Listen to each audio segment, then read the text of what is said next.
Oh my god. They killed Chef. You bastards! You bastards! Are you sure that's the direction you want to go?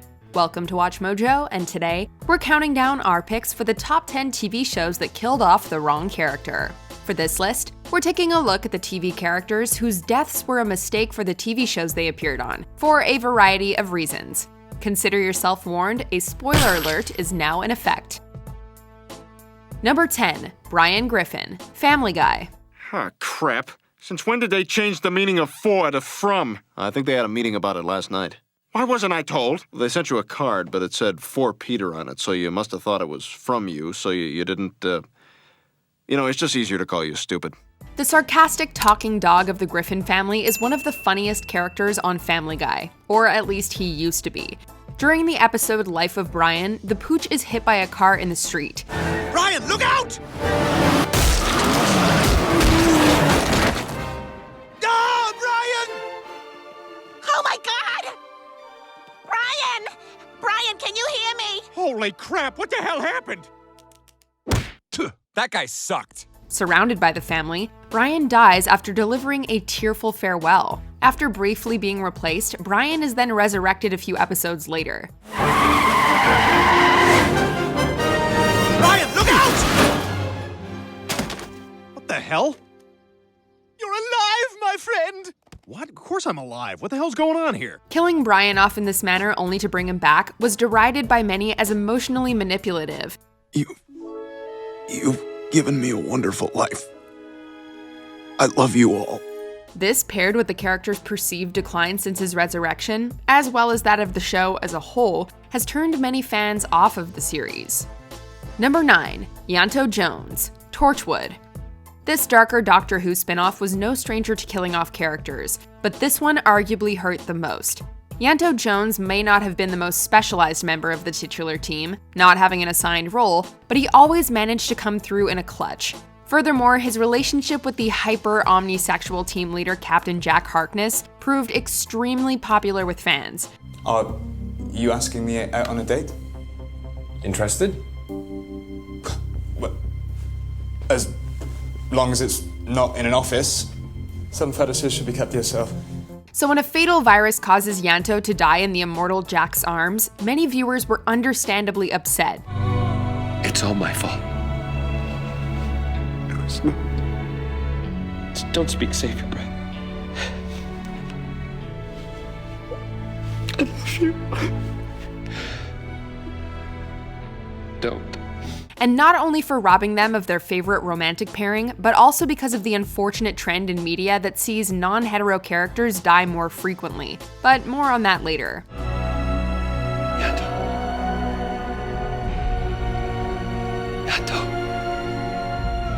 Don't go. Don't leave me, please. Please don't. Number 8, Nicholas Brody, Homeland. My name is Nicholas Brody, and I'm a sergeant in the United States Marine Corps. I have a wife and 2 kids who I love. A former POW held by Al-Qaeda, Nicholas Brody finds himself torn between a sense of loyalty to his family and the captors who converted him, and it makes for fascinating TV. And what exactly does she think you are? A terrorist? And you're not? No, I'm not. You should know that everything that you say in here will be used against you in your trial. You should also know that you are facing a possible death sentence. I want a lawyer. However, Brody's story came to an end in Homeland Season 3 when he's executed by Iranian authorities, despite Carrie offering to save him. Although the creator of the show believed that Brody's story reached a natural conclusion, fans were less than convinced, and many would have liked to see his tale continue, as Brody had been part of the initial draw of the show and his absence was definitely felt after he left. Number 7, Ragnar Lothbrok, Vikings. A charismatic and ambitious Viking, Ragnar Lothbrok begins the story as a farmer, but rises to become a king. And I did not become king out of ambition, but once again, I had no choice as a result of other people's actions. But nonetheless, I am king. King Ragnar. That is my name. But in the show's 4th season, as his mistakes catch up to him, he decides to hand himself over to King Ale, hoping that his death will inspire his people to seek vengeance. Who's gonna do it then?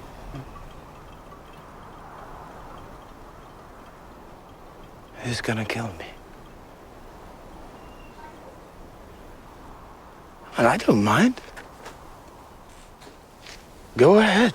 Ragnar's execution is hard to watch, not only for its brutality, but also because the show is killing off its main character. This hero that comes into Valhalla does not lament his death. I shall not enter Odin's hall with fear. Following his death, Ragnar's sons take center stage, but the lack of a central focus and Ragnar's sons not measuring up to his legacy has left many fans unsatisfied. Deliver me, O Lord, from mine enemies!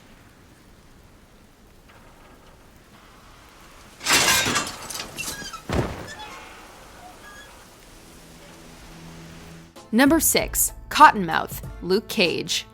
Cornell Cottonmouth Stokes is the criminal kingpin of Harlem in this Marvel show. What about turning the other cheek? Jesus saves. I don't. While an unapologetic murderer and gangster, Cottonmouth has an undeniable magnetism, and his enjoyment of what he does, even if it's terrible, makes him incredibly compelling. Sweet system.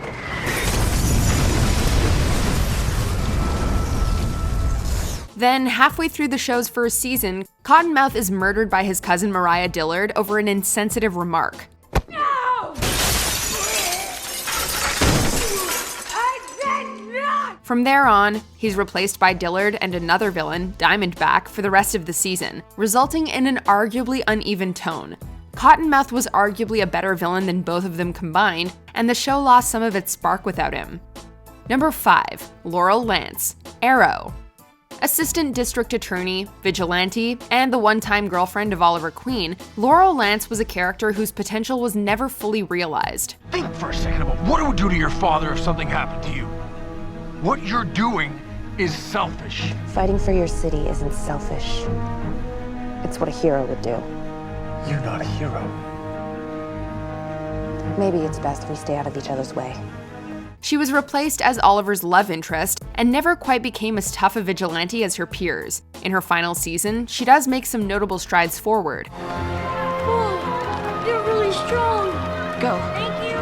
This is SCPD. Everyone quickly and quietly evacuate the station. Unfortunately, this progress is cut short when the season's villain, Damien Dark, kills her to send a message to her father. Laurel's death felt unearned. Worse, it reduced her to a plot point that was used to bolster other characters when she was just coming into her own. Time of death, 11:59.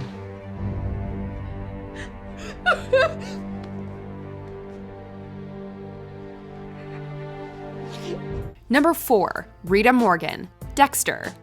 The wife of the show's eponymous serial killer, Rita Morgan was Dexter's biggest connection to humanity, and one of the few people he ever really loves. Yeah, a normal life. That's all I want. Just that. No fame, fortune, excitement at every turn. No, I've had enough excitement. Thank you. Rita's kindness, which endured despite her past trauma, made her someone for Dexter to look to for guidance. Please, say yes.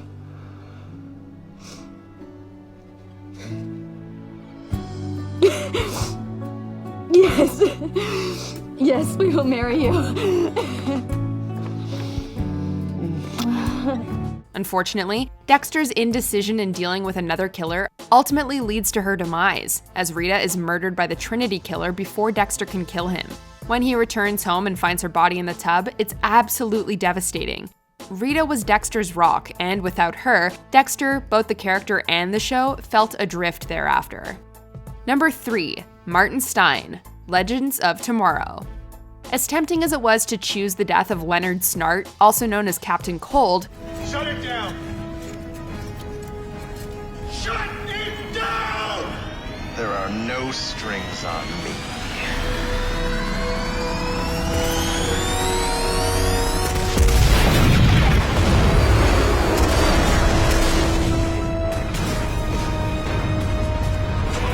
Professor Martin Stein's loss simply hit home more.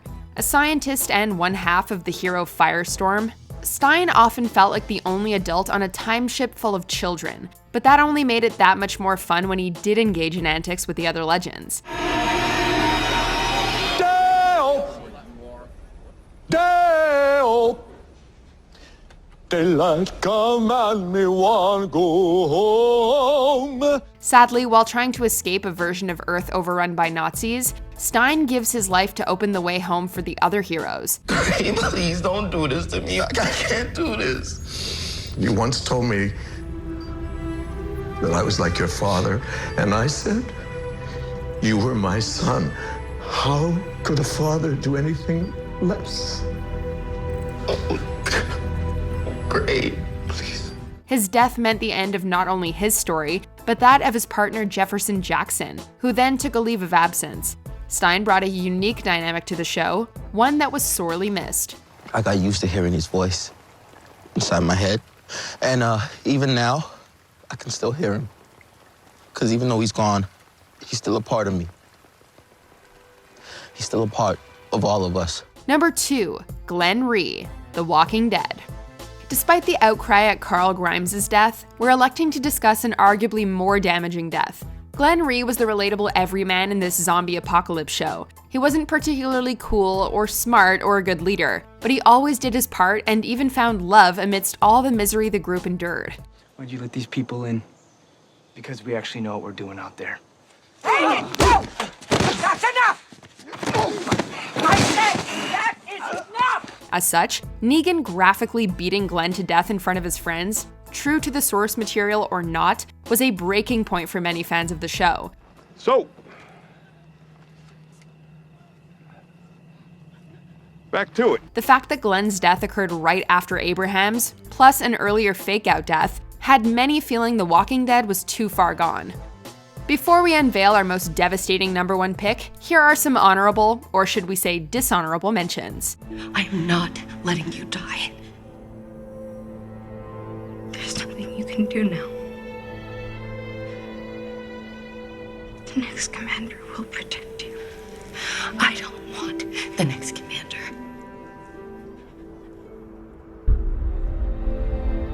I want you.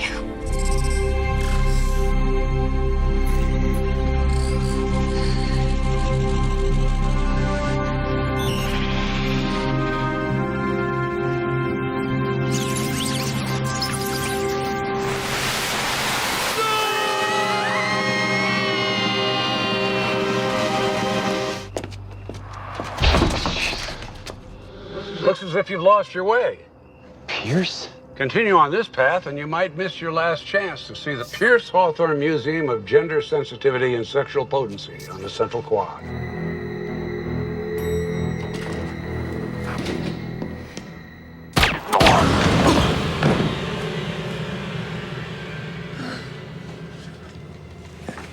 Whatever happens, you have made me the happiest father. Dad? This time, you're gonna watch your parent die just like I did. No. And this is what's gonna make you just like me. Your mother and I love you.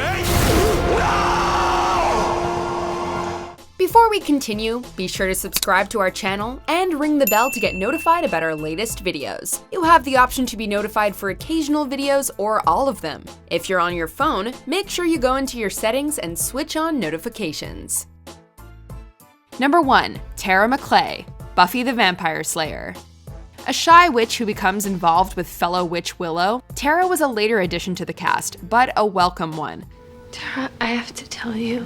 No, I understand. You have to be with the person you love. I am. Her uncertain, quiet demeanor made a welcome change from the more brash or sarcastic members of the Scooby Gang. You heard me. You want to take Tara out of here against her will? You gotta come through me. And me?